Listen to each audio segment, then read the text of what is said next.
ಓಂ ಸಾಯಿರಾಮ್. ಶುಭೋದಯ ನನ್ನ ಮಗುವೆ. ನಿನ್ನ ಮುಂದೆಯೇ ನಾನಿದ್ದೇನೆ, ಶಾಂತವಾಗಿ ಕುಳಿತಿದ್ದೇನೆ.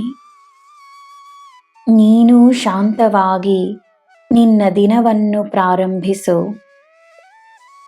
ಜೀವನದ ಎಲ್ಲ ಅಂಶಗಳಲ್ಲಿ ನಿನಗೆ ಯಶಸ್ಸಿರುತ್ತದೆ, ಸಮೃದ್ಧಿ ಇರುತ್ತದೆ.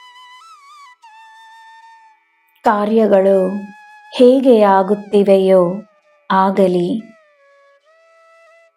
ನಿನ್ನ ರೀತಿಯಲ್ಲಿ ಕೆಲಸವಾಗಲಿಲ್ಲವೆಂದರೆ ನನ್ನ ರೀತಿಯಲ್ಲಾಗುತ್ತದೆ. ನಾನು ನೀನು ಒಂದೇ. ನಿನಗೆ ಏನು ಉತ್ತಮವೋ ನಿನ್ನದಾಗಿಯೇ ಇರುತ್ತದೆ. ನಿನಗೆಂದಿರುವುದು ನಿನಗೆ ಮಾತ್ರವೇ. ನಾನಿದ್ದೇನೆ, ಸಂತೋಷವಾಗಿರು. ನಿನ್ನ ದಿನ ಶುಭವಾಗಿರಲಿ. ಸರ್ವಂ ಸಾಯಿಮಯಂ. ಜೈ ಸಾಯಿರಾಮ್.